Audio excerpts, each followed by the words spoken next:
What's up, everybody? Thanks for coming back to the DFS 5-pack. This is members only. This is a free trial for members only, so there's going to be a bunch of people watching this that isn't normally on there. For that reason, let's just break this one down a little bit. So we do our day this way. We start out with the public video everybody sees. We just pick a couple of our favorite guys to talk over. And then at some point during the day, we move into these members only videos. This is us basically talking out the slate. These are not the final plays yet. The final plays come with the write-up at the end of the day, which generally comes out about 2 hours before tip-off. That is free to the public today. You go to the website. It's under a section called free trial.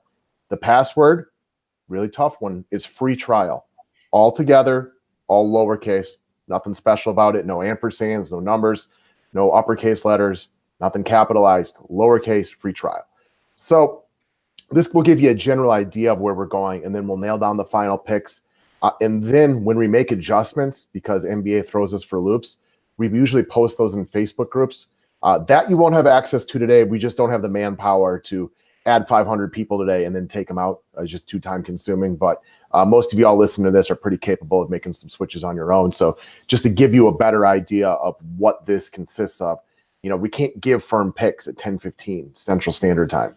But this is, us talking it out, getting a general idea of what we're looking at really early in the day. Yeah, especially in NBA, because the domino effect when people are out is insane. I mean, you guys know that. Anyone watching this video has played NBA DFS. When you have one guy out, it affects the entire slate. Baseball really isn't like that. If you have one guy out that you like a lot, you just don't play that guy and you go somewhere else. Yeah, minus weird exceptions like a starting pitcher is out. Yeah. I mean, it doesn't really matter. It's a lot more calming, but we'll get there soon enough in a couple months. Yes, Matt, baseball will be here in a couple of months. Just hold your horses.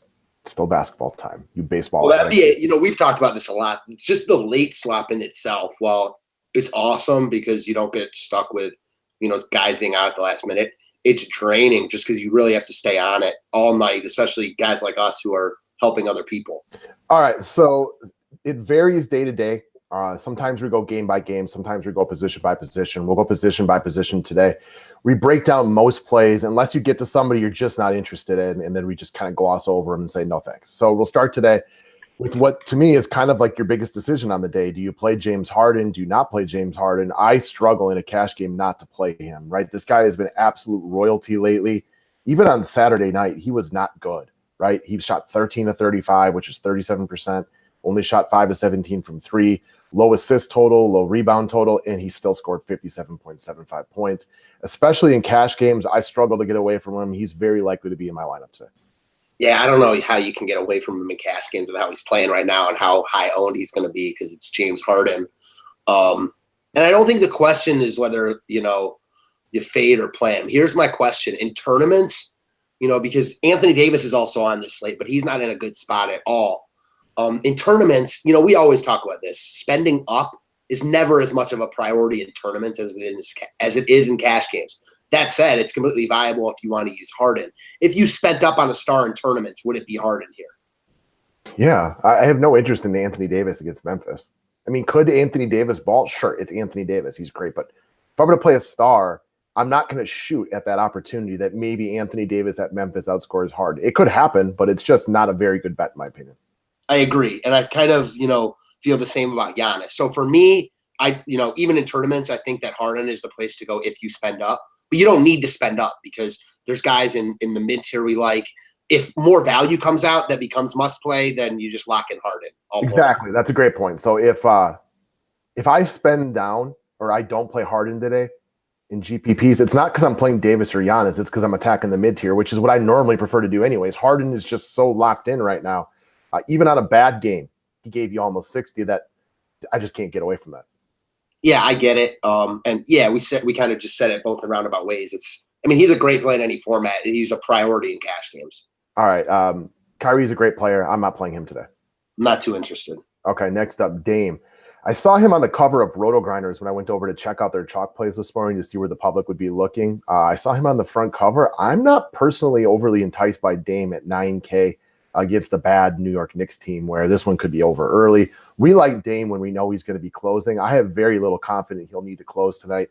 I haven't looked closely at the Vegas odds, but I'm guessing they're 9-point favorites? Oh, 11, 12. Okay, even higher than I would have anticipated. I like Dame in closing situations. I don't see him having to close today. Yeah, and the other thing, and I love Dame, and like that doesn't mean it won't happen tonight. He played better last time out against the Rockets in a close game, but we haven't seen like major upside from him in a while. Not almost a month, not quite a month, 50 plus. And it doesn't mean it won't happen here, but his price also increased a little bit. The 17th of December is the last time he hit 50 plus. Okay, so it's encouraging. I just don't like this spot for him. I look for when I want Lillard is because I see a really close game, and I know how Lillard balls at the end of games, man. He takes those things over. I don't see him having to take over today. Agreed. And there's some other really good spots in the slate, so he's just not going to make it for me. All right, agreed. Love Drew Holiday as a player. I'm not spending $8K against Memphis. What are your thoughts on Kuzma playing today? So I don't know, but the Ingram and Ball piqued my interest a little bit just because Luke Walton called them both out, needing to play harder. Yesterday's game was kind of a aberration. They were down big early. No one played big minutes. I could see a big bounce back effort here. And the Lakers, this game is intriguing, but man, he's priced up also. Right. I'm not looking to play a guy.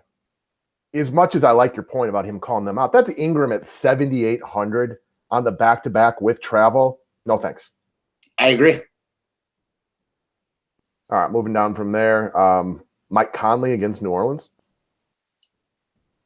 I mean, I get it. Like, obviously, we like the Memphis side much more than the New Orleans side. But Memphis is not playing great ball right now. I'm just not too intrigued with them. I get anyone who wants to go here, and I'm a Conley fan. It's just not really for me tonight. I agree. I like point guards against New Orleans. It's been a running theme for a long time. They tend to do well. But Mike Conley, for me, while there is a possibility of upside, when you're talking GPPs and you're looking at a price tag of 7,500, you want a guy who's going to give you 45 points. You know what I mean? Like, that's what you're looking for. And like we just saw him do that against Brooklyn. But there's also a lot of games where he's just not quite there. He's not a guy who gets into the 50-point threshold very regularly. I don't think this is a bad play. It's just not somebody I'm looking at very hard. If anybody really liked him, your points are valid. It's just not for me. Agreed. All right. How about Donovan Mitchell, a.k.a. the who did I compare him to the other day that I read somebody talk about him? Wiggins. Yeah, the new Andrew Wiggins. And Wiggins has actually played kind of well lately. I could see Mitchell with a good game here, honestly, after losing to the Raptors. And we know that both Utah and Milwaukee have been a part of a lot of lopsided games this year.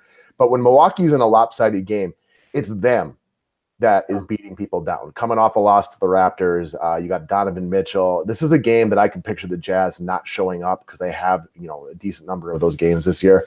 Not for me. So I like a couple cheaper pieces from this game that I think are just too cheap, but I'm not interested in a guy like Mitchell here at 7,400. Right. Again, like if you play James Harden, you've now limited yourself to 38,000 per 7 players, which gets you just over 5K. So to take a shot on a Donovan Mitchell just hasn't been very good this year. This is like weak mid-tier. I agree. Like, this is not mid-tier I'm trying to fade Harden for. Like, completely agreed. Although the two guys that I think are too cheap from this game, Brogdon and Ingles, are really good value plays. I get those. I could see this being a bad game for the Jazz. I don't like how they match up with Milwaukee. And if Milwaukee hits some early shots, I think this one could get away from them. So it's not a game I have a ton of interest in overall. So I get your point, and I feel what you would say to me if I said that. You could see that happening, but that doesn't mean it's going to happen. Right, but it's not a game that, even if you told me it's close, I'm still not 100% where I want to go. Could Gobert have a good game? Sure. Could Mitchell have a good game? Sure. I like Ingles. I'm a big Ingles guy, but it's just not a spot that I'm looking to really plant my flag. Now, if I had 4,900 in a small forward spot and Ingles slid in there, I get that as a shot. It's just probably not where I'm going to end up. I don't disagree with those points, and they're well taken. And in one line, I'm not sure I'd use any of them. Those guys are just in play, and I think I like Brogdon the most out of anyone, and we'll get there.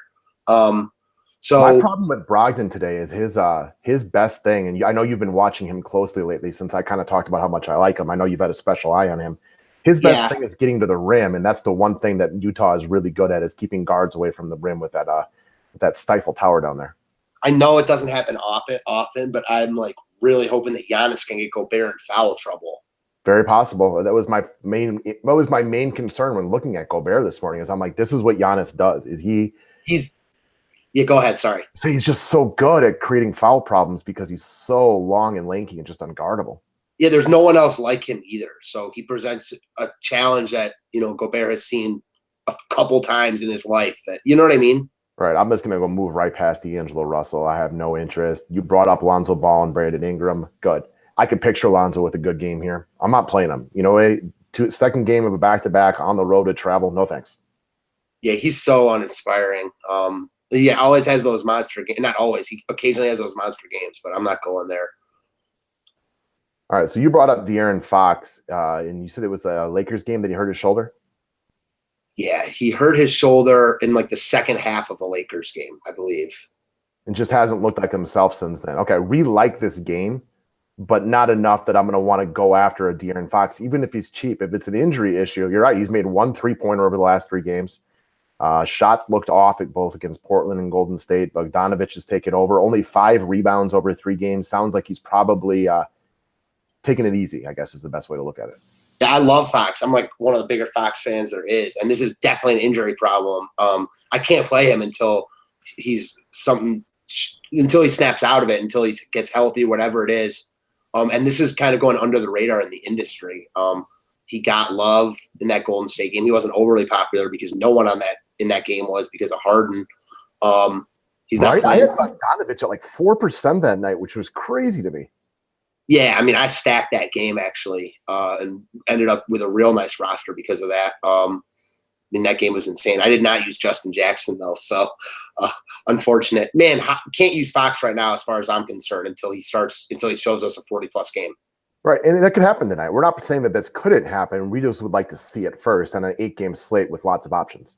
Pretty sure he went ham in Orlando when these two played earlier in the year. It was one of those big games he had. All right.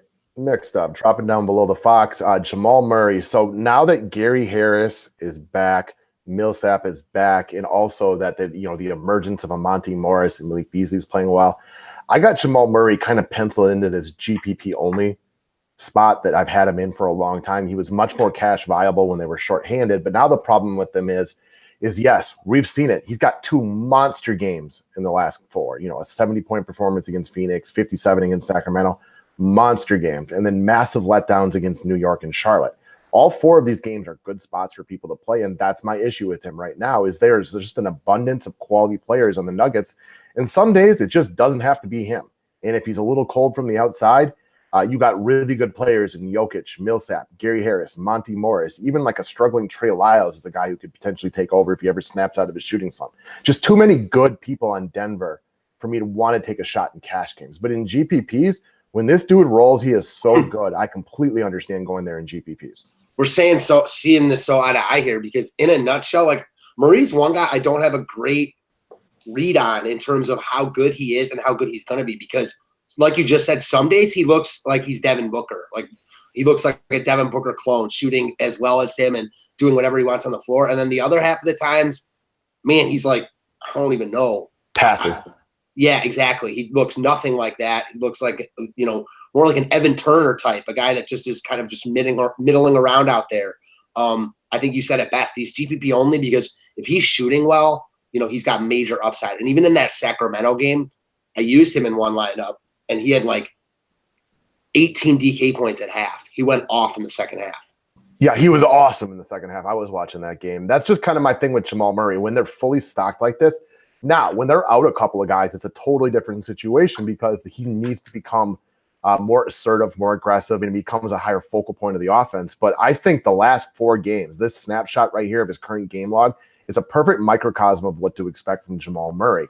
It's hit or miss, and it's not because he sucks one day and is good the next. He's a good player. It's just some days he just doesn't have to do as much. Yeah, he's an interesting one. I wonder, they really like him in Denver. I'm wondering if he's a guy that they could potentially deal. Right? I mean, because they have so many options on Denver. It's such a deep team. Yeah, and he's such a good scorer. He reminds me a lot of Zach LaVine. Just not sure how good those guys really are. True. All right, next up, CJ McCollum. Again, McCollum can go ham at any point. About 4 or 5 times a year, we see this dude just go nuts. I wouldn't be shocked if it was tonight. I just don't want to make that bet. No, thank you. All right, Terry Rozier is overpriced now with Kyrie Irving, so that's out. Emmanuel Mudiay. He's a guy, again, He's got plenty of good games in there. I'm not really looking to play him at Portland. If you like him, I understand it. It's just not a spot I'm looking to plant my flag. Yeah, I'm not going out of my way for him. I mean, no. Agreed. All right, moving down from there. So we talked about Elf, or I talked about Elf on Saturday. They ended up rolling. He wasn't overly effective early on, played better later in the game, and then just didn't need to play in the fourth. I'm not shocked if Elf gives you a solid run tonight. I just rarely look at using players against Memphis, and it's just not a good spot for people. It's a slower game, a defensive-oriented team. I wouldn't be surprised if Elf went for 35 tonight. I just don't want to go here. This is definitely not an Elf spot. One thing that's interesting to me, since he's come back, the rebounds are like way down. I don't get it. I think that's just random. I don't think that's going to last. So if this were a better spot, I'd have a lot of interest here. Agreed. Just not tonight. Again, why would you want to go after Memphis on an 8-game slate? And this is what we talked about for people newer to NBA DFS all the time. Somebody from New Orleans probably succeeds tonight, but the majority of their guys won't. So do you just want to take a shot that it's Elf? I don't. It's not for me. Yeah, and I like the way you put it, like kind of a Freudian slip in the sense you were like, yeah, he could go for 35 tonight, but like that's like his upside here, and he's 6K, so no thank you. Yep, moving down from there. Again, much in the same aspect, you got an Eric Bledsoe, whose game isn't dissimilar from Elf's. They can get to the rim. Bledsoe's turned himself into a slightly better outside shooter, decent rebounding guards. But why am I looking to go after Utah? I like the Bucks. They're my team. You guys know this, but they're kind of another team like Denver. They got so many good players on the team right now that Giannis is going to get his, just like Jokic will usually get his. But you don't know who it is from night to night. Some nights it's Brogdon, next night it's Middleton.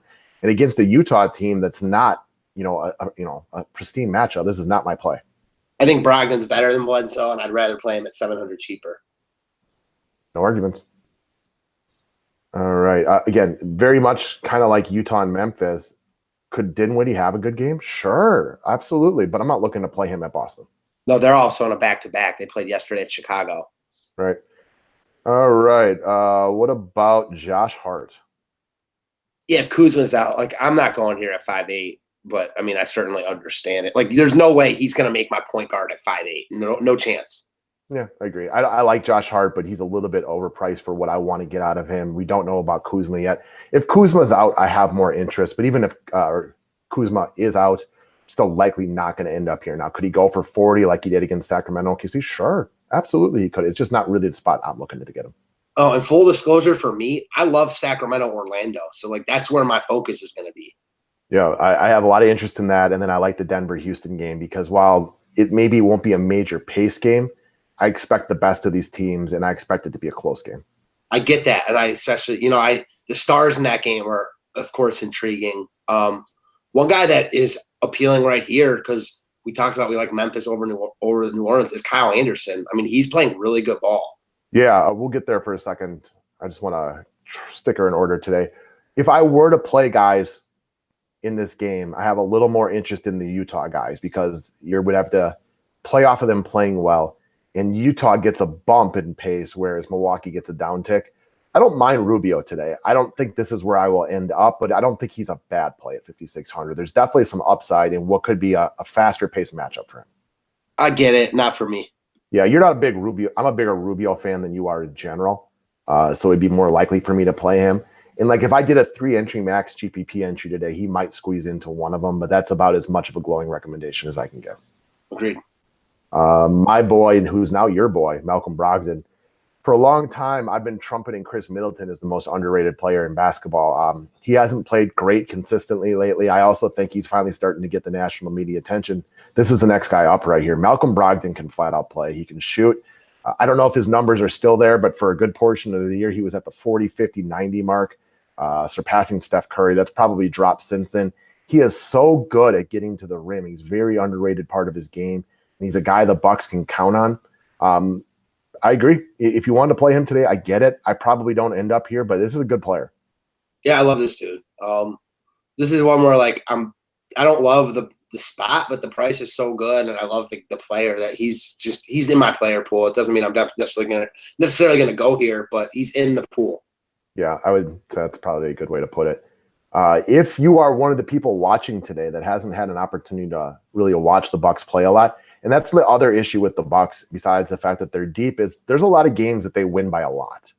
and when their 3-point shooting is on. And then a guy like Brogdon, if he loses that last 4 or 5 minutes in the fourth quarter, it does potentially limit his upside. True. So, all right, moving down from there. Again, I'm with you on the Kyle Anderson play, especially because you can play him at small forward. Like, I won't want to spend a point guard position on him, but at small forward, we like the bump Memphis gets. He continues to play better and better. He's another one of those Swiss Army knife players. He does a little bit of everything. Like, one day he'll have 11 boards. Then he'll have 3 steals in the game. The next day he'll actually do some scoring. I have no issues here. Yeah, and like Justin Holiday's not really eating into his workload. I'm all about it here. Now, Kyle Anderson's kind of taken like that Gary Harris role. And what I mean by that is you can rely on him to do an abundance of things. So he just kind of stays on the court for as many minutes as they can give him because he's never the guy that really loses you the game. He'll play some defense. Some days he'll play some offense. He just does a little bit of everything. Yeah, I'm on board here. He's firmly in play. All right. Another game to me that's I've been kind of just thinking about all day is San Antonio, Detroit. And this is a guy who has really emerged lately. Now, I don't love this spot, but I wouldn't be surprised to see Derek White with another good game. Okay, I wouldn't be surprised either, but here's a Ryan point for you. He is 24 of his last 29 field goal attempts. That is not going to keep up. I believe the correct term is hell yes. I agree. I'm not – like, this isn't a guy – I thought about him this morning, and that point right there is a big part of why. I don't think this is going to continue to replicate. He's hot, though, right now. So, in a game where I'm not really sure how it plays out, but we've kind of touched on a bunch of these games. Like, there's a lot of teams to me that are borderline unplayable today, like the Brooklyn guys. Not that interested. You know what I mean? I could see pulling a piece or two from this game, and he's a guy I have a subtle little interest in. I get it. Again, not for me, but I get it. Yeah, he won't be in my main lineup. And that's, I guess, that's probably a main point to get across to people because you and I play a little bit differently. And just for the rest of the public to know, you tend to focus on a 3-entry max GPP. You don't touch cash games. For me, like if I play, let's just say I played $100 for easy math, I would put about $80 into one main lineup. That would be a cash lineup with also, a GPP exposure. And then I would monkey around with a couple of GPPs for lower dollars. Derek White would not make my main lineup. He might make like one GPP entry, maybe. I get it. All right, moving down from there. We get into a collection of plays here that I'm like, okay, like Reggie Jackson, fine. The two guys that come up to me, though, I don't know about you, like Austin Rivers, he plays a buttload of minutes for this team right now with no Eric Gordon, and he's fully capable of handling the big load. I didn't play yesterday, so I don't have to worry about that. I don't look at this as like a crush spot for him necessarily, but anytime there's a guard out there who gets an easier path to success because all the attention goes to James Harden, who's playing 40-some minutes, I mean, you can just fall into points in that situation. Yeah. He's shooting a lot of threes also right now. He's rock solid. I don't love him because I never love him, but he's rock solid. Yeah, you're a big Austin Rivers hater, which I get. He's not a very, what's the word you always use? He's not flashy. He's not very appealing. You don't watch him and think it's sexy, uninspiring very oftentimes. But the key point I will point out here is dude is averaging about 41 minutes a game over the last 4 games. And until Eric Gordon comes back, dude's going to average about 41 minutes a game. Sold. Yeah, that's a lot of minutes to run into points. Mm-hmm. Right below him there, we got a couple of guys that are in play. Yesterday's stats aren't showing up, but it was another, I think, low 20s game for DJ Augustine. I have an interest right here, and it strictly comes from the fact that everybody gets a bump up against Sacramento. A game against Minnesota the other day, it was a guy that I talked about and I played. He started off really well, and then the Magic just pooped the bed in the second half and played terrible basketball. He barely scored in the second half, but he continues to be relatively successful based on this price. He's even shown some monster upside twice over the past 5 games while being relatively consistent. I have some interest. Yeah, so I love this game. I don't love Augustine here, but I'm going to do a lot of this game. So he'll definitely make one of my lineups. He could potentially make 2 because he's priced right. He will not make all 3 if I make 3, but he'll definitely make 1. Yeah, that's kind of the way I view it as well. All right, right below him, I heard some show you were listening to as we got on here talking about Dennis Smith Jr., how he's just too cheap for his talent. That's a valid point. Well, you know what else is valid, though? He just isn't scoring that well. This is Doncic's team now, which has really moved him down the pecking order. And while, he had that nice game against Charlotte when Dallas balled, and he balled in front of his daddy, he had 7 assists, which is, double almost anything he's had lately. I don't know. I don't think it's a bad play. I don't love it. No, I'm not going here. I used him in that Charlotte game. He played college ball at NC State. It was a nice spot for him. Very uninspiring. Like, this is one where if he were 5'5", we'd be talking about how overpriced he was. So because he's 1,000 cheaper, he's all of a sudden a value play. No, thank you. Yeah. Again, if you like him, I get it. He is better than his price tag. He absolutely is. It's just not his team anymore. I feel like this is a guy that they have to move on from, see if they can get some value. He's a guy who could be pretty good somewhere else, but this is now Luca's team, and he just doesn't seem to have the usage that you would want out of him anymore. Yeah, he doesn't seem very interested in playing second fiddle to Luca. Agreed. So, and Luca's too good for it not to be his team. Yeah, I mean, the game Jalen Brunson had the other night in Philly is much better than Dennis Smith has done at all recently. I mean, and maybe this whole year. All right, rock and roll. Now we move down to, we got your boy Malik Beasley, who was awesome the other day when you recommended him. The problem with Malik Beasley right now is it's kind of what we talked about with Murray, only he's a poor man's Jamal Murray.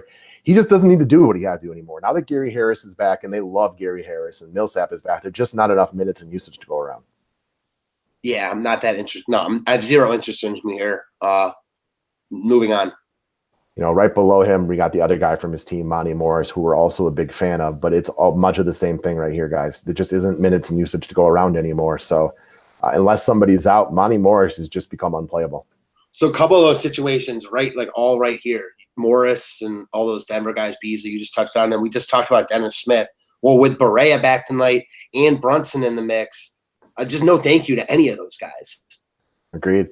So we were just talking about wait, quick question for you.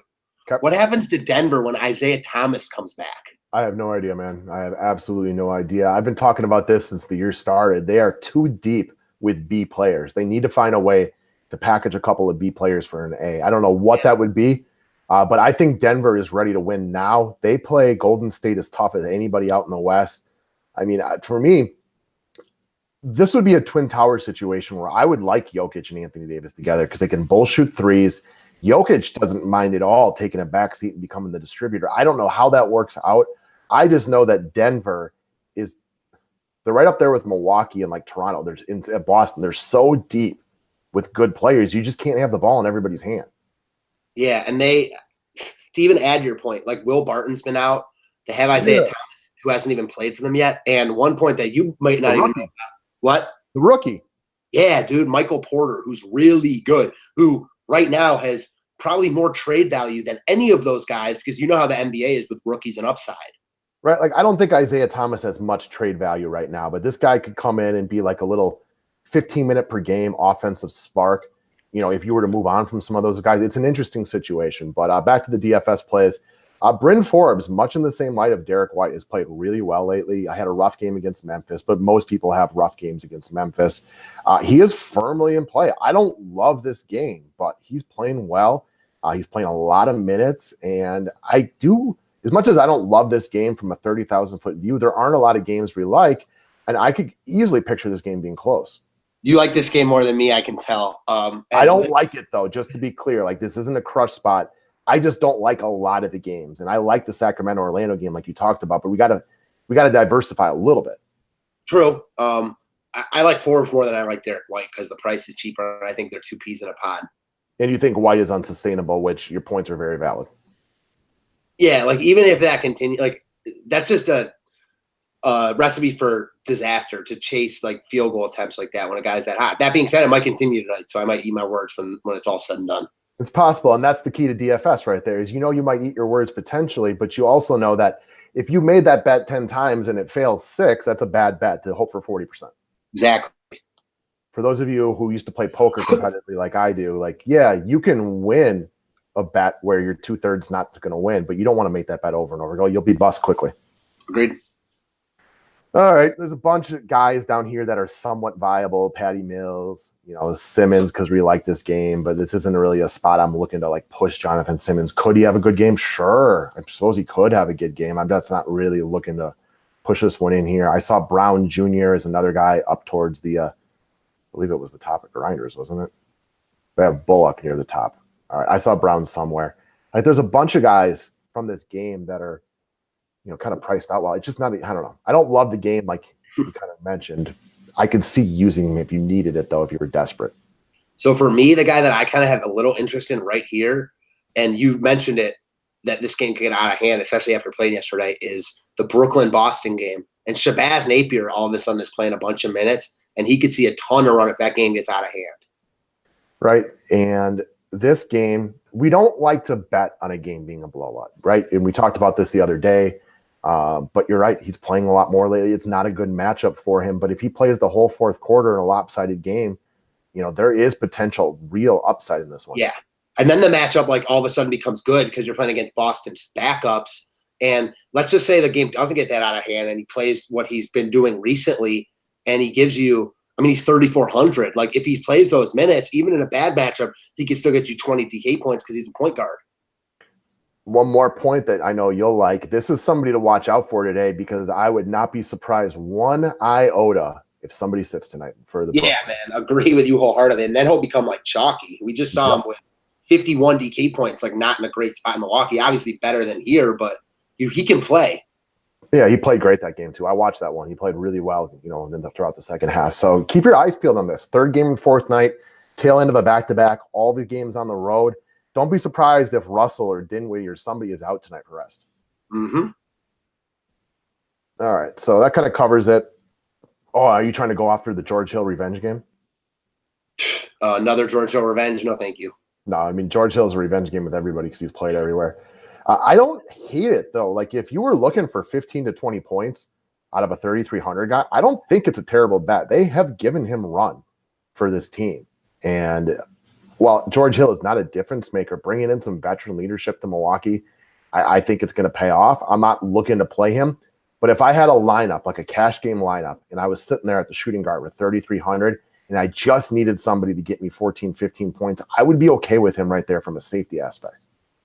Yeah, I get it. No upside, though, so you would never play him. No, I would never play him. I'd much rather play Napier, but I get where you're coming from. And well, I'm talking if I don't have the money, though, because there is a $300 difference right there, or $100 difference, True, and also, like, to your point, you could pretty much lock in Hill for somewhere between 15 and 20, and if you love your lineup, I get it. Yeah, that's like the only situation, though. So yeah. All right, moving over to the shooting guard spot. Again, Harden is so hard to get past, so we've talked him over. Then DeRozan, still on my good side from the other day when he balled out against Toronto. He won't be that good. He'll probably be better than Memphis. I know he's one of your favorite players. What are your thoughts? I love DeRozan, I just don't like this game. Like, I'm not like going out of my way to avoid it, but in that same token, I don't want to spend big money on any guys in that game. And then I don't like really the lower price guys from Detroit and the Spurs we talked about. Those guys are a little priced up. I probably won't end up with anyone from this game on my roster. So the best part about this game is it looks like it'll be close. And that's about it, right? Like, it's not a game that's going to have monster pace. And I think the best point you made is I don't want to spend big money on guys here because, again, blowout factor. It can happen from time to time. Like, I don't want to align myself with a Blake Griffin or a DeMar DeRozan. I prefer the cheaper guys because if they miss value by 5 points, it's not as big of a deal if the DeMar misses it by 15. And I don't love the Denver-Houston game. I don't like it as much as you either, but I like that game far more than I like San Antonio-Detroit. Because Detroit, to me, we've talked about this in years past. They are I never know what to expect with them on any given night. They could get blown out at home. They could win this game big. No thank you for me. I get it. Totally get it. All right. We've talked over the rest of these clowns. Moving on to a guy we just talked about as, emerging superstar in this game, Luca Don Judge. Now, his minutes have been down the last couple of games. They got blown out by Boston. They blew out Charlotte. I don't know why he played so few minutes against Philadelphia. Can you recall that situation? I'm not sure. Okay. Hasn't played a lot of minutes in a lot of these games lately. That's actually a big cause for pause for me. They got blown out at Oklahoma City. The Philly game was the one that I'd question, though, because he had been playing consistently up into the thirds. Beaten pretty well in that Philly game. I know that, and then made it close in the end. So that might have something to do with it. Holidays got me all frazzled. I couldn't remember that game specifically and what happened. He wasn't playing his best either way.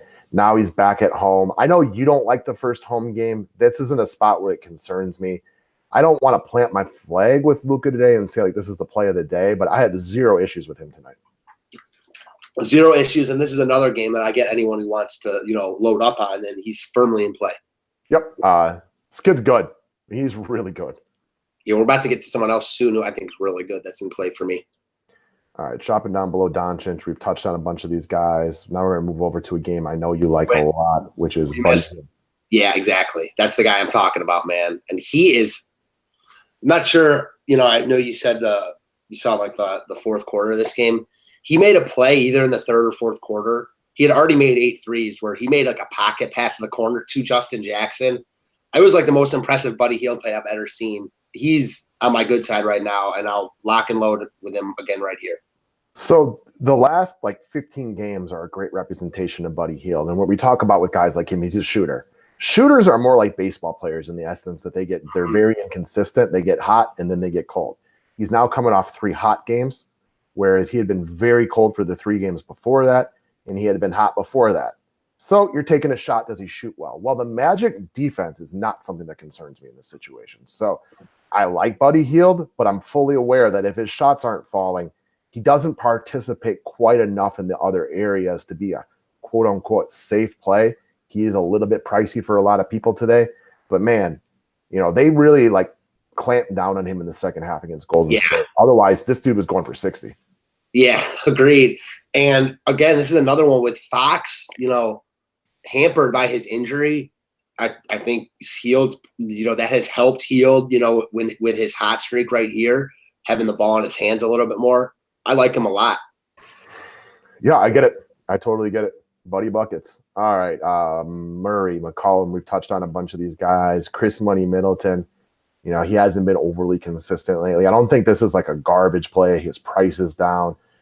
Utah will force you to play a little bit more in the half court. And since you can't get to the rim, maybe I'll take a few more jumpers. I don't love it, but as far as the Milwaukee pieces go, I could see using him today. It's tough to get into the paint against Utah, and he's just still, even though he hasn't taken as many shots, he's still their best shooter. Yeah, I mean, I get it if you want to go there for all your points. He probably won't make it for me, but, He's on your bad side right now, too. I know you've used him a couple of times and just picked the wrong game recently, so. Yeah, exactly. I get that. And I'm not running to Chris Middleton today. I don't really want to go here. I do like the fact, though, that Giannis and Brogdon and Bledsoe, who want to get to the hole, may struggle with that a little bit today if Gobert remains out of foul trouble. And Middleton might have to run a few more turnaround jumpers and things like that. Yeah, so I get that, and I'm trying to get out of my head that I don't want to not use him because he's on my bad side, but I don't love this spot anyway. So you know what I mean? It's almost like why even go there? Totally, for sure. I absolutely get it. That makes a lot of sense. I'm probably not playing him in my main lineup. I can tell you that much. I don't mind him today though because of that. It's just I'm not running to the spot either. I've already talked about some of my reservations with him this game. And what's funny is all these guys after Hield pretty much. I think Bogdanovich outscores all these guys. Right. We can skip over this whole section. And even a guy like KCP, he's played well lately, but still in my heart of hearts, I really struggle to spend $5,700 on KCP, especially if Kuzma might come back. Yeah, no, I'm not spending this much on KCP. I get it. He's played really well. I think we've seen upside that won't last. I'd rather drop down below him to Fournier, but even he's not going to make my lineup today. I like this game. I just don't like the inconsistencies I get out of Evan Fournier. Yeah, I'm not sure what to do with Fournier because I love this game and I want exposure from a lot of spots. But he's I can actually answer this for you. He doesn't offer enough upside to be a Bellman play. Yeah, I actually agree. Yeah, I mean, I know how you think because we've been talking DFS long enough together. If you're going to spend money on a guy, he's way more of my type of play. He doesn't have a lot of awful games, but he doesn't even have enough upside for me to really look at him closely too often, much less you. Yeah, true. Moving on. All right. So then we get to me, which is, I don't know, about maybe the easiest play of the day in Bogden Bogdanovich. Quite frankly, other than just debacle against Minnesota, which just that game, that ain't happening again probably all year long. This dude is basically a lock for 22 points, which means worst case scenario, you miss cash value by a few points. Worst case scenario. Best case scenario, he piggybacks off of some of these games he's had lately where he's been awesome. I expect 30 from him today. He is just probably going to make all of my lineups. Yeah, I almost expect more than 30. I love this game. Price considered, he's probably my top play on the entire slate. This is a no-brainer. Now, here's another point And for me, it doesn't matter because most of my focus goes to cash games. I expect him to be wildly popular today because he is underpriced. And still, there is a large percentage of DFS players who will look towards misprices and just use that no matter the matchup. The matchup's not bad. It's at least mediocre at the very least, but he's just way too cheap. I play him everywhere. And I don't care if he's 90% or 10% or 50 or whatever it is. I just think it's a good play. I have 7 other spots to be different if that's what I'm trying to do. That's true. So 5-pack favorite for the day. All right, Brogdon we've talked over. Harris we have no desire for. Jaylen Brown. I don't have a ton of interest in a lot of these Boston guys until we move over to their bigs anyway, because I do kind of expect them to win pretty easily. And with Kyrie back, like a couple of them got a price bump, just not for me. Agreed. All right, so now we move over to a guy who his minutes are moving up. Like he only played 26 against Charlotte, but he had a really nice game. He shot the ball well, had a good number of assists. I mean, Gary Harris is a guy who's going to be routinely priced closer to 6K. I don't love it. Like I think this is a crush spot and you got to go here, but I do have plenty of interest in him today at 5K. Yeah, I mean, you're a big Harris guy anyways, and he's too cheap, and you like this game, so why wouldn't you like him? I'm not like running here, but he's cheap, and I don't mind the play at all. I'm just gravitating towards other guys. Yeah, this is kind of a microcosm of who Gary Harris is. You know, he'll have thrown the occasional bad game of 14, the occasional really good games like he did against New Orleans and Portland, but he is like a 26.5 to 29 point per game guy. And at 5K in a game that we expect to be close, if this game's close, they love Gary Harris in Denver. That he plays good defense, he spreads the floor. He doesn't need to have the ball in his hand to really help the team win. So I think he's rock solid today. What's crazy is like if you switched any of those guys with like Austin Rivers in their role, those guys would be must plays. But because there's so many of them between Harris and Monte Morris and Beasley and Jamal Murray, like it's a headache to think about.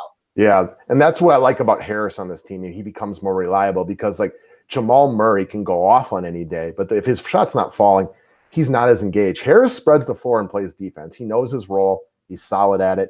He's not a sexy play. That's kind of why I like him more than you. He's really reliable, but there aren't a lot of days where Gary Harris wins people GPPs. Exactly. All right, so we talked about Jingly Joe Ingles before. Like it, don't love it. We know the upside. He can score into the mid-30s. He's priced correctly today. I do think some of his hot zones line up well with a few of the Milwaukee, deficiencies, such as we touched on with Serge Ibaka the other day. Like it, don't love it. Yeah, I like it also, maybe a little bit more than you. Wouldn't make my final roster if I made one lineup, but could make a lineup in a 3-entry max. He's in my pool.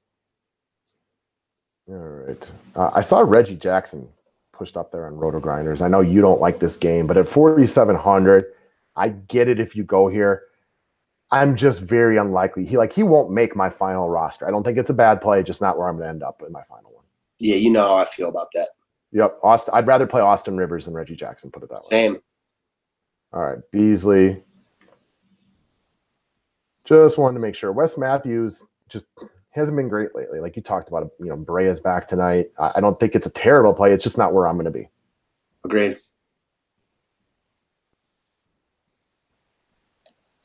Although if I did have a Laker that I did like tonight, assuming Kuzma's out, it would probably be Lance Stephenson. He's been very assertive lately. He is a very capable distributor of the ball. I like the fact that his price is up, but it's only up $200, whereas those other guys feel like they're up $1,000 or something like that. So if I liked a Laker today, it would be Stephenson, but I like him significantly more, assuming Kuzma's out. Yeah, it's for me. If Kuzma's out, I like him. If Kuzma's not out, I don't like him. Yeah, that's about where I stand as well. Oh, so one thing. Shumpert? Yeah, so I can't remember what he hurt, but click on him. His ribs or something. He's been out for a couple of games. Index finger, yeah. So I think that was a big reason we saw Justin Jackson play more minutes. So if Shumpert, he was on fire, but if Shumpert's in, I don't think he's played solid. I think you could play him. And in that game against Denver, he shot 0-7, 0-5 from 3. So that's why he had a shitty game, which he'll do occasionally. If he's starting and going to play his normal minutes here, he's fine for me at 3.8.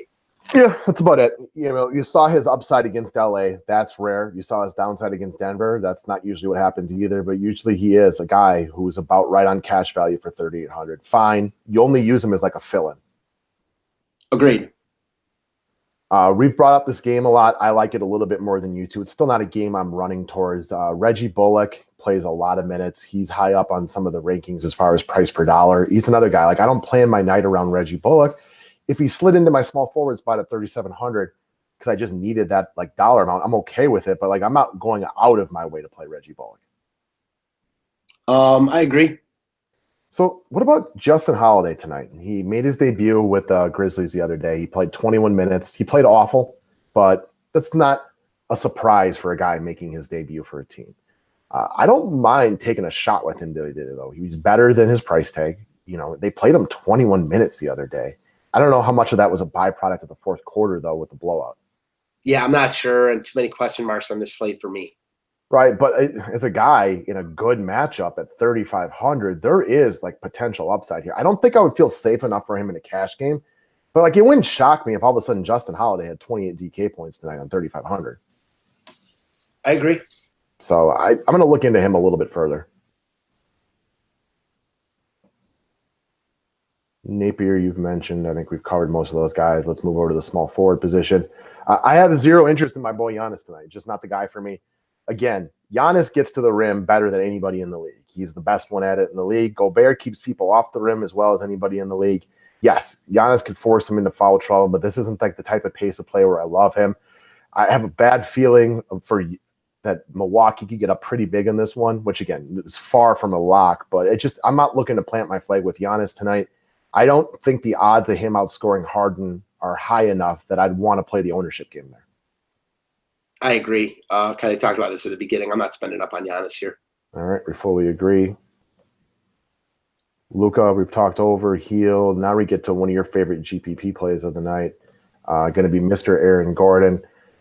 He's really uninspiring a lot of days, but this is such a good spot where you can see him, piggybacking off like that 42 against Chicago. He wouldn't make a final cash lineup for me because of his inconsistencies, but I wouldn't be surprised if he outscores every other game that he's had over the past 10. Yeah, I love this. I love this spot for him. I mean, anyone who's watched this for a while knows I'm a big Gordon guy from last year. I wonder how much love he's going to get tonight. How I feel. I don't really like him when he's going to be popular and chalky. I don't necessarily think he's going to be here tonight. I like how he's from close to Sacramento. He's from San Jose, like an hour and a half away. I don't like the back-to-back, but I also feel we could see him play with a lot of energy at the beginning and start out like gangbusters.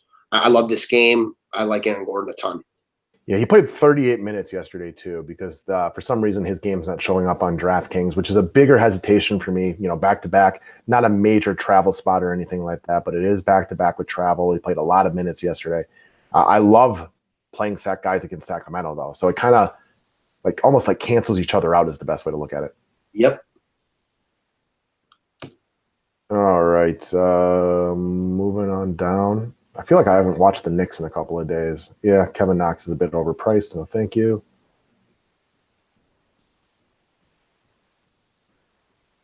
Amino is another one of those guys. He's pretty streaky. I don't think he's like a bad play right here. I struggle to ever see him making a lineup of mine today at 5,400.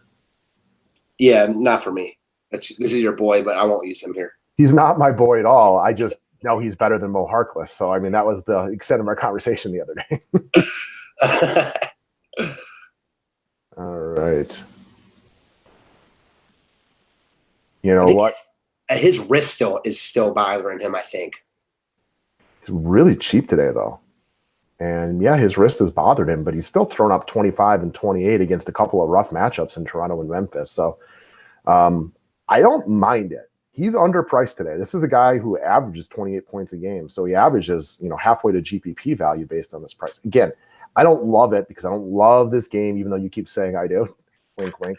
But he is cheap today. So that could be, if I had a power forward spot in 5,200, I do expect him to give you 23, 24 at least today. You're just trying to tell yourself you don't love this game. And I definitely get it about wanting to use Gay here. For me, the only worry is the wrist. Yeah. he does enough things, which is a nice part about Rudy Gay. He's a decent rebounder. He's an okay passer. He's pretty good at getting steals that, you can get some points right there. He doesn't have to just rely on shooting. But I'm not like going out of my way to use him right here. Okay. All right, moving on down from there. Ingles, we've discussed. Let's touch on Harrison Barnes again real quickly. Kyle Anderson, we've discussed. You talked about it, like Berea's coming back tonight. I like the price tag on Harrison Barnes at 5,100. He's another guy, like he's a decent player, but I feel like a lot of times Luca has taken over so much that like he just doesn't do a lot on a daily basis. And if his three ball isn't falling, he just doesn't participate. Point in case the game against Philadelphia the other day. Yeah, like I love the price here, but again, I feel like I could only use him in like a full game stack, and even then I wouldn't be going out of my way for him. Yeah, I guess the more I look at it, I probably like him a little bit more than what I even mentioned. He had a bad game against Philadelphia. So what? He's at home today against the Lakers team. I feel like without looking it up, he's had some really good games against the Lakers in the past. Perhaps there's an intangible factor there that we don't know about. I think he's solid. I don't know if he would make my main lineup, but he is actually probably I need to veer away from Sacramento or Orlando a touch and, give some partial exposure to some other game. And he's a guy, at least he plays big minutes. Yep. All right, Bielisa. So he's played really well lately. You like this game a lot. I didn't even check. Is Bagley still out? Yeah, I think he's out again. And assuming Bagley's out, Bielitsa's firmly in play, especially at this price decrease for some reason. Yeah. Double check that.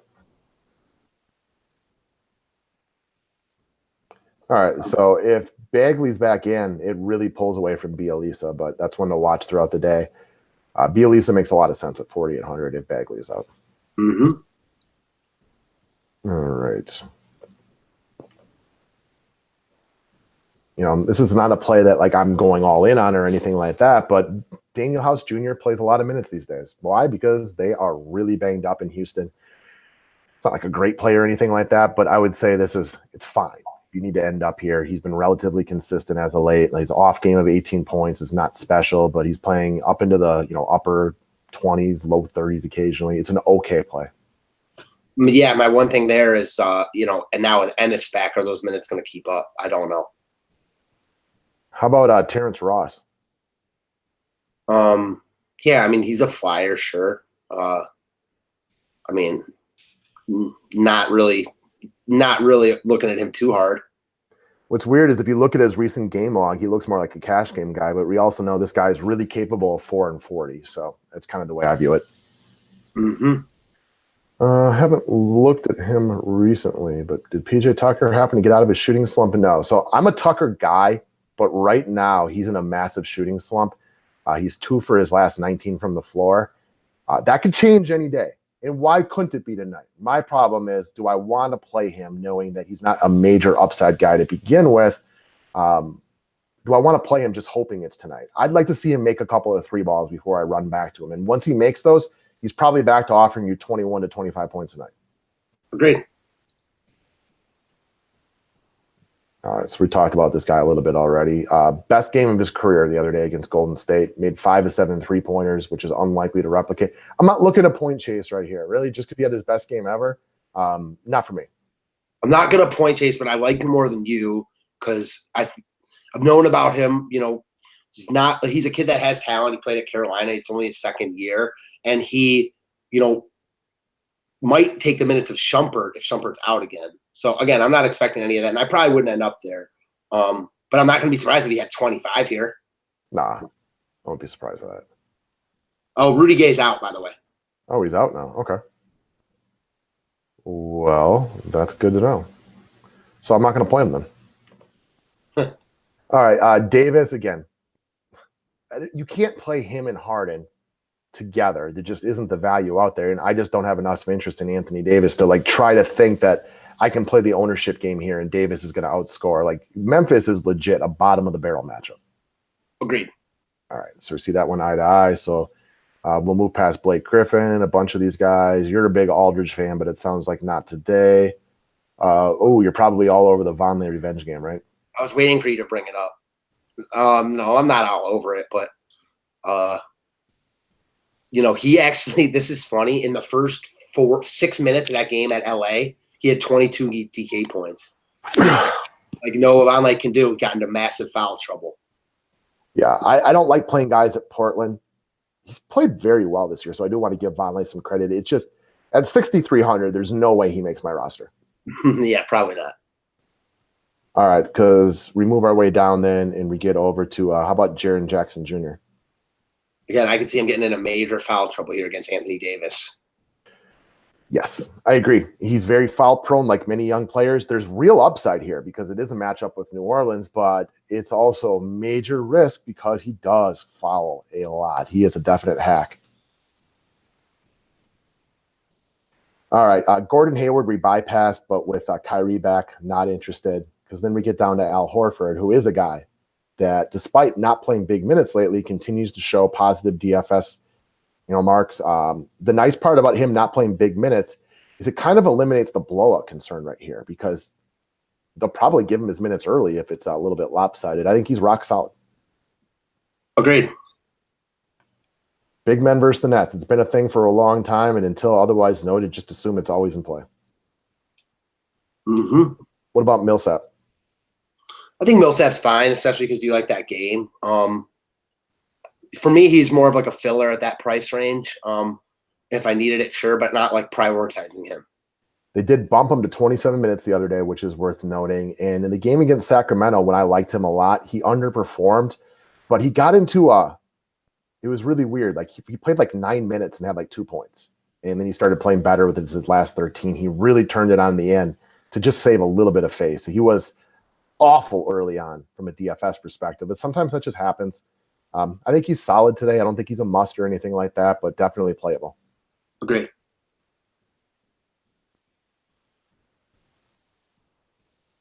What about Luke Cornett? I mean, no, thank you. Yeah, I for me, the downtick in minutes, 34, 29, 27, 21. Like, I feel like, oh, he was great. He shot 7-11 from 3, but it's a reminder that there's a reason this guy was a DNP for most of the year. I wouldn't be shocked if he had a great game. Don't get me wrong. I don't think it's insane. It's just not for me. Agreed. All right, especially when we got Bielisa right there, hoping Bagley is out. Yeah, I think what you're seeing right here, most likely, Plumlee had a really nice game against Sacramento, which is a good spot for him. But the downtrend from 30 to 19 minutes is kind of what Millsap is, just a better player, and he's a bigger part of the future for this team.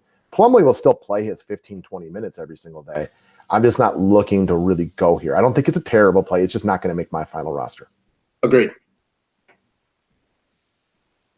All right, moving our way down from there. Is there anybody you see down here? What about Thies, knowing that this game could easily get lopsided? Yeah, I get that. And we've seen him clean up in junk time as he just did against Dallas. So I think there's a good shot for junk time here today. Like, that's not what I want to bet on in a main lineup, but I would not be at all surprised to see him with big numbers at the end of the day against a Brooklyn team like this. This game's got blowout written all over it. It just does. I don't know what the line is on this one. It's got to be double digits, right? Now 9.5. We're almost there. This game screams like big time lopsided. Agreed. But do you want to make that bet? It's a tough bet to make. All right. One of the guys from the Bucks I do have a little interest in would be Ersan Ilyasova. Not a great game against Toronto, but DJ Wilson got hurt, which could open up a couple of minutes for him potentially. If you need a flyer at 3,300, you could do worse, I guess. Agreed. All right, let's move over to the center position. Noted Davis. You guys all know I'm a giant Jokic fan. This guy is really, really good. I don't think I can afford to play him tonight because Harden's a bigger priority. I also don't love this spot specifically for him. Capella will make life difficult for him in the paint. That being said, don't be surprised if Jokic tosses up 63 tonight. He's just that good. Yeah, I think he's another one. It's going to be hard to roster him and Harden. And Harden's a priority. Yeah, I mean, if I don't roster Harden, it's not going to be because I want Jokic. But, I mean, I get anyone who wants to go there. Right, if you just do like some sample lineup building for a minute, like once you put Harden and Jokic in there, now you legitimately have to pay down all over the place, which just is not where I want to do. And like, let's just say even you can go grab Bogdanovich, who we love. And let's pretend Bagley's out. You can go with Bielisa right there. So you can start out with a couple of guys. You're still sitting at less than 4,500 per offensive guy. It just becomes a real difficult lineup to put together. I do like Jokic. I just don't think I like him enough at 10K to play him. Agreed. Because right below him, again, do I expect him to have 24 boards like he did yesterday? Okay, now they're showing up. Oh, no, it's not. Yes, it is. All right. He had a 63 spot yesterday. I don't love that he played 32 minutes, but I like Vooch today too, and he's 500 less. Yeah, I mean, this is a spot where I'll use both Aaron Gordon and Vucevic and think they both can eat. They can. I probably won't go to Vooch tonight in my main lineup. Again, I like this game, but the third game in 4 nights and the second game of a back-to-back on the road does give me enough cause to pause that I do definitely want to diversify a bit within my cash games and not go too heavy on the Magic. Because I'm a guy that goes pretty heavy on teams against Sacramento most of the time. A little bit of a concern for me. Sacramento's at home. They're the slightly better team in our opinion. Tail end of back-to-back, third game in 4 nights. It does give me some cause for pause. I get it. So, but we're both big Vooch fans. How can you not be? All right, moving our way down from there. Griffin, no. Randall, no. It wouldn't shock me if Drummond is good, but no.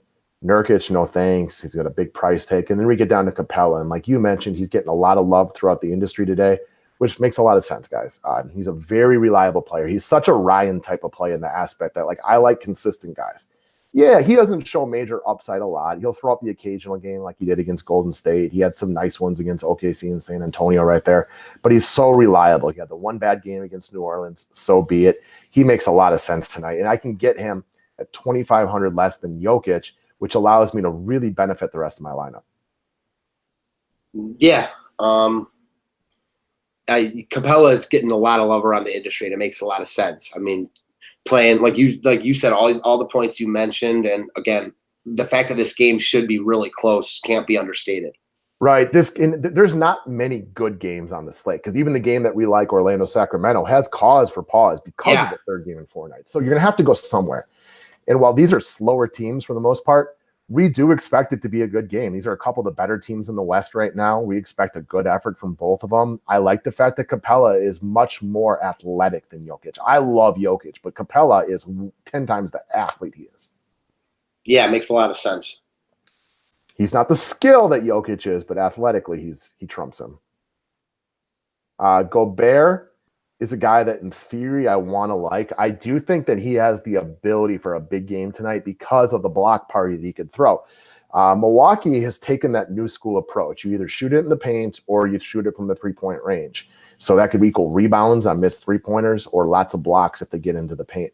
The problem is with Giannis and Bledsoe and Brogdon getting into the paint, I really get concerned with foul troubles here. Great. All right. What about your boy Marc Gasol? Again, it's kind of similar to what we talked about with Conley. It seems like hours ago now.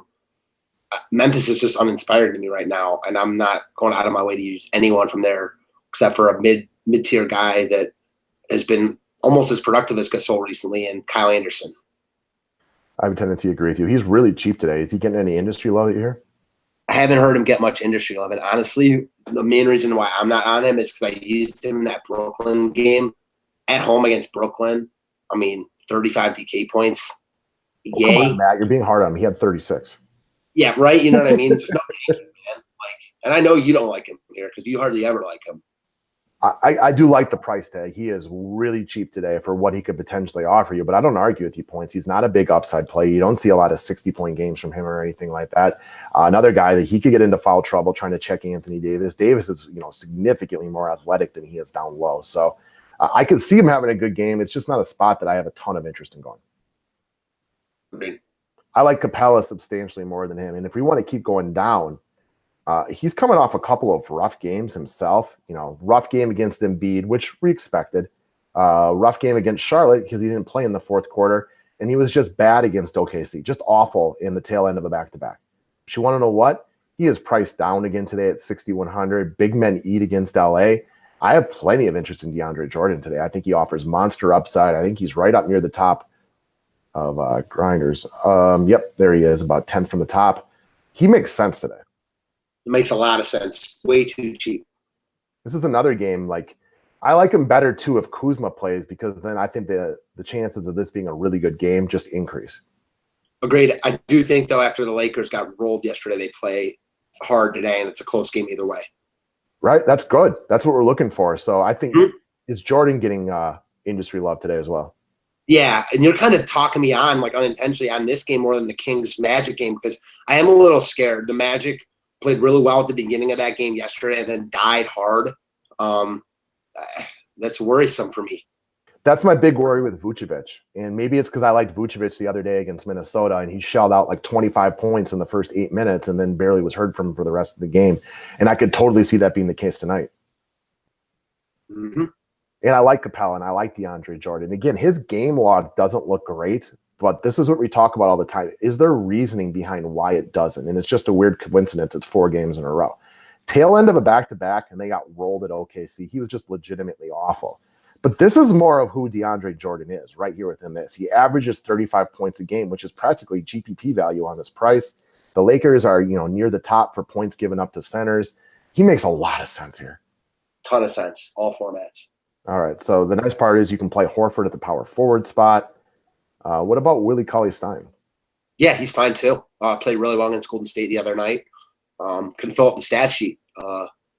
Buying signs from him too, so he's firmly in play, especially at this price tag. Yeah, and I give him a slight downtick if Bagley's in. Slight, nothing major. But the other point for him would be, we love Vucevic, but Vucevic isn't half the athlete Willie Cauley-Stein is. He is significantly more athletic and would have a lot of struggle for Vucevic. Really, he can be crafty, but he's going to struggle to really run with Willie Cauley-Stein. Yeah, and especially third game in 4 nights for Vooch.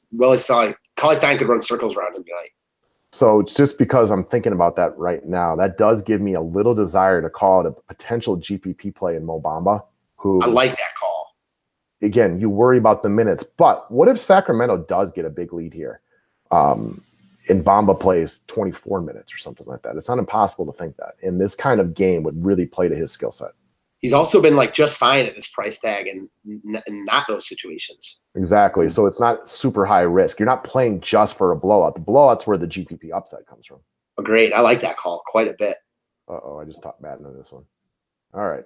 Because that's almost, for me, that's almost a safety valve in that game because he's been solid no matter what. Another scenario is, what if Vucevic gets into a little foul trouble or he's just tired and Bamba plays, 25 minutes here, even if it's not a blowout. Yeah, I can see it. Makes sense. All right. Javale McGee had some pretty nice games for a couple of days. They played bad yesterday. I don't love him here, but I don't think he's a bad play. I don't think he'd make my final lineup. I'd rather play DeAndre at 600 and more, but it's not a crazy play. Agreed. All right. After that, so I was trying to talk myself into Brook Lopez this morning. And the point was, what does Rudy Gobert struggle at? He just struggles at getting away from the basket. Well, does Brook Lopez do well? Gets away from the basket and shoots a couple of 3-pointers, a couple of back-to-back bad games. Against Atlanta, sometimes we talk about it. He just didn't need to do anything. The Bucks were up by 30, halfway through the second quarter. It was a very coastable game for him. They got to the rim at will, so they didn't even have to shoot monster numbers of threes. Everybody else played well. And then he just gave us a giant turd sandwich on Saturday against Toronto. It happens. Those couple games before that, he had been balling, dropping points on the regular. I don't love him, but I don't hate him today either if you're looking for a guy to be a little different with. I get it. I feel similarly to how you do. All right. I mean, he won't make my final lineup, but just, potentially. Honestly, center, this is a good talking point because unless we have some value play at center that's pretty obvious, center's usually a spot you want to spend a little money on. Right? Because I'm looking early in the day at some roster construction that might look something like this. Capella.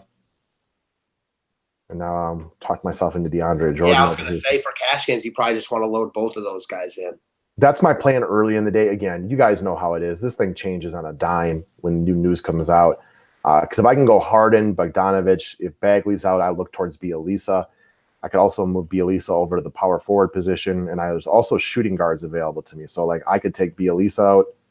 Now I move over to the shooting guard position. Now, I like Austin Rivers, but I have to ask myself, too, do I want to go 3 deep on Houston today? Now, the nice part about going 3 deep on Houston is they're so shorthanded right now that these guys are going to play bigger minutes. So, Well, I don't normally want to go that deep. Today, I think is a better bet than normal to do that. Yeah, I get that. But I would the max guy that we didn't talk about from Houston, or that, sorry, if we did, I missed him because we've talked about for so many guys. That would be the fourth guy, is Gerald Green. Sure, absolutely. I prefer Austin Rivers, but Gerald Green definitely. I absolutely get that one. So this would be a good spot for you. Also, you could use Gary Harris right there as a piece of Denver. Right, he could slide right in right there. You're kind of running it back then with the other team. And then I would have 4,600 in the forward spot. I don't have somebody that fits right in there, so I probably have to reevaluate my decision. And we talked about House, but I don't want to go for deep. But if like Kuzma's out, Lance, exactly. Lance could slide in there, and he's got forward and guard eligibility. But this would be a spot where, like we talked about, Kyle Anderson, Brogdon, Rubio, all of them, potential guys to slide in right there. Great. Rough draft, but you guys get the general idea. That we do. All right, Matt, you got anything to throw in since we got a few extra people around today? I think that's it, man. We gave a pretty full, detailed description of every player. I think we got to start writing soon because the write-up's going to have to come out shortly. Not that shortly, but yes, we put a little extra effort into it today, maybe. All right, guys. Thanks for watching. Again, free trial will be the password. It's under the free trial section with the password being free trial, all lowercase, no numbers, no ampersands or anything like that. All one word. Check it out. It should be up about 4 o'clock Central, about 2 hours before tip-off. And if you like what you see, go sign up to be a member while the discounts are up. What was that password again? Bellman's a cocky asshole. Thanks, guys. Yeah, peace out, y'all.